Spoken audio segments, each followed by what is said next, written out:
The integrated 2913 video, and again, I don't always go by the book on this one, so I put together this worksheet. You can see I've whited some of this out, but again, you should have access to this whether you got it from class or off the drive or wherever you got it from. And again, I would say make sure you understand how this thing works and what it means. I know I've covered up a lot of the math behind it, but I wanted to kind of just do the math that you're going to see behind it so you can see what it is and how it works.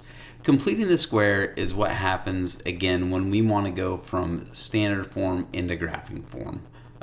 That's what we're trying to accomplish. And completing the square is always easiest if the a is 1, like in this example, and the b is even. So here, this should be a pretty simple example. Over here, though, you'll notice the a isn't 1. So this one's going to be a little bit trickier. But I did put an even b. I didn't want to make it too hard for us, so we can sort of make our way through this. So it's a pretty simple process. You're looking for the perfect mate, right? If you're looking for the perfect guy or girl, and you have someone already kind of hanging around, the first thing you need to do is get rid of the person that you don't want and make room for the perfect person that you do want. So that's what we're going to do.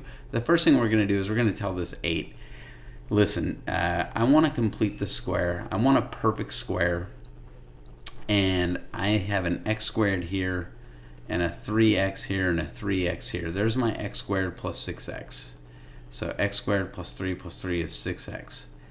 And I want to make a perfect square, meaning I want to be able to say x plus 3 and x plus 3, x squared, 3x, 3x. I want to complete the square, but I have an 8. Well, I don't want an 8 here because I can't complete the square. 3 times 3 doesn't equal 8. So I literally can't complete the square with an 8. But what I can do is I can get rid of this 8 and make room for the perfect number that I want. And the perfect number that I want is a 9. And now I will have completed the square. You can look at this as x squared plus 6x plus 9, right? The sum from earlier in the year. Or you can look at it as the product, x minus 3 squared. That's why it's so important that we pick up all these little pieces of math as we move along. You probably thought this stuff would never come back and mean anything, this product and sum that we did in chapter 1, but here we are in chapter 9, biggest chapter in the book in my opinion, using it again.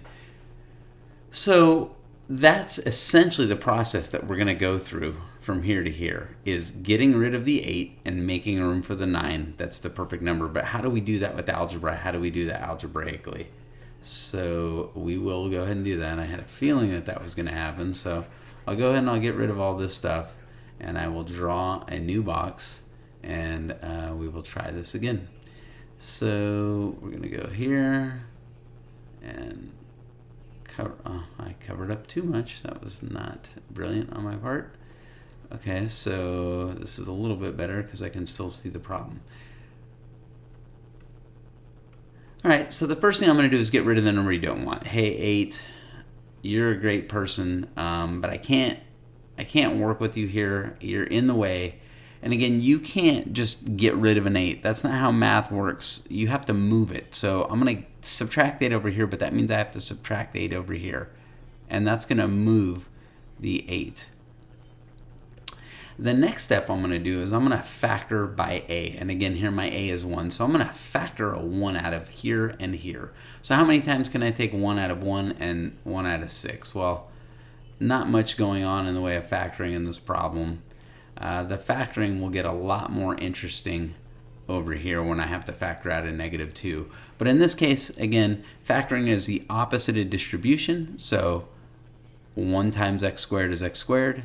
1 times 6x is 6x. So you can see not much has changed, but I did do step 2. I did indeed factor out the a. Now, I want to add the perfect number in, which is always b divided by 2 squared. b, in this case, is 6. b divided by 2 is 3. And then I'm going to square 3. And I'm going to get 9. That's always the perfect number, is always b divided by 2 squared. So I'm going to add 9 to this side, But again, if I add 9 on this side, this is algebra, I have to add 9 to this side. And you can see what I'm going to get is 1 equals 1 parenthesis x squared plus 6x plus 9. It says use an area model to make a perfect square by using the perfect number. Well, this is what I did. I got rid of the 8 and I replaced it with the 9. So like we talked about at the beginning of this problem, I can now make an area model here. And I can rewrite this thing. Uh-oh, that should be a 3x, my mistake. This should be a 3x, and a 9. So this is going to be x plus 3 and x plus 3. X times x is x squared. X times 3 is 3x. X times 3 is 3x. 3 times 3 is 9. X squared. 3 plus 3 is 6. 9. I've rewritten it now. But instead of it saying x squared plus 6x plus 9, instead of using the sum, I want to now use the products. So I instead will call this x plus 3 squared. Essentially, I'm tricking the problem. I turned it into a perfect square so that I can use the multiplication instead of the addition. It's pretty brilliant. I don't know who thought of this, but I know it never would have been me. So now we want to move all the numbers onto the same side of the equation. So I'm going to move this one over here. I will get 0 equals, this 1, you can't subtract the 1 and 1. This 1 is already busy multiplying over here, so I just have to take this 1 and put it at the back. And you'll see that I'm now in a vertex form from that other worksheet that we talked about. And when we're in vertex form, you can immediately tell the vertex, because the x is going to be the opposite of what this is, so it's a -3, and the y is going to be what this is, which is -1. And I can immediately tell if it opens up. What is A telling me? Well, A tells me is this thing opens up, and it tells me that it's normal. It's exactly 1. So if it was more than 1, it would have been steep. If it was between 0 and 1, it would have been flat. I will say this, if you have not watched the Chapter 9 intro video or the 911, 912 video, you're probably really confused at what's going on right now. So I would strongly encourage you to watch those videos. Now let's try the same thing with a slightly more difficult problem. I actually had a different example here earlier, and it was just, I thought, like too much for you guys, so I dialed it back a little bit into this one, but it's still a step up for sure from example 1. We're going to go through the same steps here. First, I'm going to get rid of the number I don't want. I don't want this 24. I'm going to subtract 24 from both sides. And I'm going to get -24 equals -2x squared minus 8x, and that goes away. The second step is I'm going to factor by a. My a is -2, so I'm going to factor out this -2. And again, -2 divided by -2 is x squared. If you're not sure, again, distribution and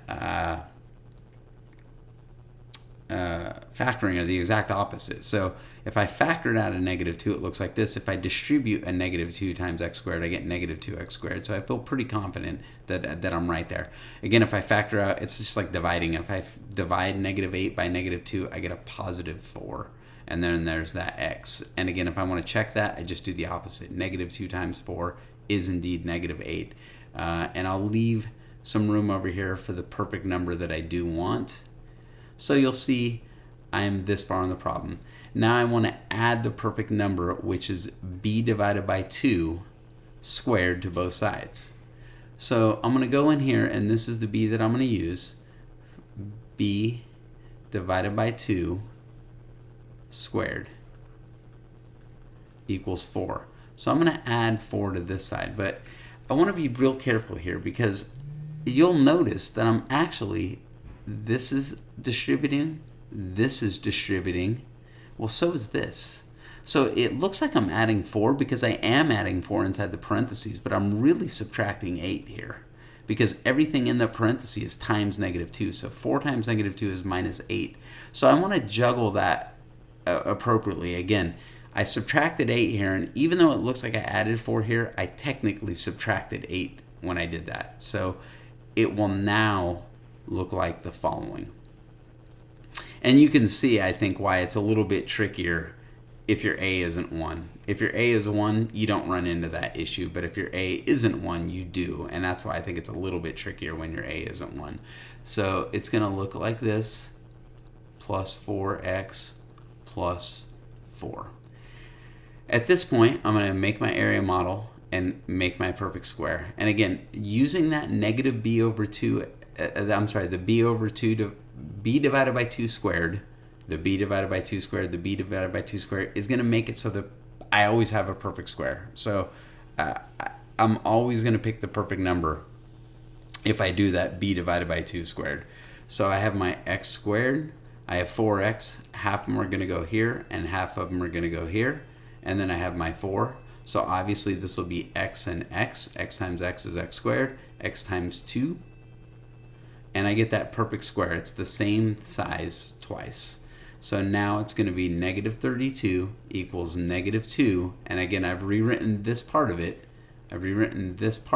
As x plus 2 squared. Finally, I'm going to move the numbers to the same side of the equation, so I'll add 32 to both sides.